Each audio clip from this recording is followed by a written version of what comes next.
ഉണ്ടാക്കാൻ അറിയാത്ത മനുഷ്യന്മാർ വളരെ കുറവായിരിക്കാറല്ലേ. പക്ഷെ നല്ല തടിച്ചു വീർത്ത് അത്യാവശ്യം നല്ല മൊരിഞ്ഞ് എണ്ണയൊന്നും അധികം കുടിക്കാത്ത നല്ലൊരു അടിപൊളി പഴംപൊരിയുടെ റെസിപ്പി വേണമെങ്കിൽ ഇത് കണ്ടുനോക്കിട്ടോ. കാണുമ്പോൾ തന്നെ ഉണ്ടാക്കാൻ തോന്നുന്ന നല്ലൊരു പഴംപൊരിയാണ് കേട്ടോ. അപ്പം നമുക്കിതാ അതിന് വേണ്ടി ഇവിടെ ഞാൻ 4 പഴം എടുത്തിട്ടുണ്ട്. 4 പഴം നമുക്ക് തൊലിയൊക്കെ കളഞ്ഞ് നല്ല കുട്ടപ്പനാക്കി എടുക്കാം. പഴംപൊരി ഉണ്ടാക്കുമ്പോൾ എപ്പോഴും അത്യാവശ്യം നല്ല പഴുത്ത പഴം നോക്കി എടുക്കാൻ ശ്രദ്ധിക്കണേ. എന്നാലാണെങ്കിലും ഒരുപാട് കറുത്ത പഴം എടുക്കരുത്. എന്നാൽ അത്യാവശ്യം നല്ല പഴുപ്പ് ഉണ്ടാവുകയും വേണം. എന്നാൽ മാത്രമേ പഴംപൊരി കഴിക്കണ സമയത്ത് നല്ല ടേസ്റ്റ് ഉണ്ടാവുള്ളൂ. അപ്പം ഞങ്ങളിവിടെ ആളെണ്ണം കൂടുതലാവുന്നതുകൊണ്ട് തന്നെ 1നെ 2ആയി കട്ട് ചെയ്തിട്ടാണ് കേട്ടോ നീളത്തിൽ ഇതുപോലെ കനലില്ലാതെ സ്ലൈസ് ചെയ്തെടുക്കുന്നത്. ഒരു പഴത്തിനെ 6 പീസാക്കി എടുക്കേണ്ടത് ഈ ഒരു രൂപത്തിൽ. നിങ്ങളാണെന്നുണ്ടെങ്കിൽ നീളത്തിലുള്ള പഴംപൊരിയൊക്കെ ഇഷ്ടമെന്നുണ്ടെങ്കിൽ ഒരു പഴത്തിനെ 3 പീസാക്കി നീളത്തിൽ അരിഞ്ഞെടുത്താൽ മതി. അപ്പം ഞാനിവിടെ എല്ലാ പഴവും ഇതുപോലെ കട്ട് ചെയ്തെടുത്തിട്ടുണ്ട്. ഇനി ഞാൻ ഇതിലേക്കുള്ള മാവ് റെഡിയാക്കാനും വേണ്ടിയിട്ട് ഒരു അരിപ്പയിലോട്ട് 1.5 കപ്പ് മൈദപ്പൊടിയാണ് കേട്ടോ ഇട്ട് കൊടുക്കുന്നത്. ഇതിലോട്ട് തന്നെ 1/2 കപ്പ് കടലമാവാണ് കേട്ടോ ഇട്ട് കൊടുക്കുന്നത്. അപ്പോൾ 1.5 കപ്പ് മൈദയും 1/2 കപ്പ് കടലമാവും ചേർത്തിട്ടാണ് നമ്മൾ ഈ ഒരു ബാറ്റർ ഉണ്ടാക്കുന്നത്. അതൊന്ന് അരിച്ചെടുത്ത ശേഷം അതിലോട്ട് ആവശ്യത്തിന് ഉപ്പ് ചേർത്ത് കൊടുക്കുക.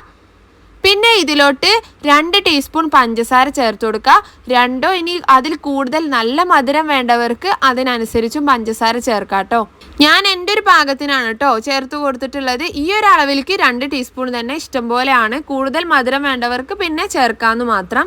അപ്പോൾ പഞ്ചസാര ചേർത്ത ശേഷം ഞാനിതിലോട്ട് മഞ്ഞൾപ്പൊടിയാണ് കേട്ടോ 1/4 ടീസ്പൂണോളം മഞ്ഞൾപ്പൊടിയും 1 നുള്ള് അപ്പസോഡയും കൂടെ ചേർത്തിട്ടുണ്ട്. ഇനി നമുക്ക് ഇതിലോട്ട് വെള്ളം ഒഴിച്ചു കൊടുക്കാം. ഏകദേശം ഞാനിവിടെ ഒരു 1.5 കപ്പ് വെള്ളം വരെ ഒഴിച്ചിട്ടാണ് മിക്സ് ചെയ്തെടുത്തിട്ടുള്ളത്. ഇത് മിക്സ് ചെയ്യുമ്പോൾ ഒരു കാര്യം ശ്രദ്ധിക്കുക, ഒരേ ഡയറക്ഷനിൽ തന്നെ മിക്സ് ചെയ്ത് ഇതുപോലെ എടുക്കുകയാണെന്നുണ്ടെങ്കിൽ മാവ് കട്ടയൊന്നുമില്ലാതെ നല്ല വൃത്തിക്ക് തന്നെ നമുക്ക് ഇത് ബാറ്ററി റെഡിയാക്കി എടുക്കാനായിട്ട് പറ്റും. നല്ലോണം മിക്സ് ചെയ്തുകൊണ്ടിരിക്കുക. ഇനിയിപ്പോൾ അത് കട്ടയൊക്കെ ഉടഞ്ഞാലും കുറച്ച് സമയം കൂടി നല്ലോണം ഒന്ന് ഇളക്കി മിക്സ് ചെയ്തിട്ട് വേണം കേട്ടോ നമ്മുടെ മാവ് റെഡിയാക്കാൻ. ഇപ്പോൾ ഈ ഒരു കട്ടിക്ക് വേണം.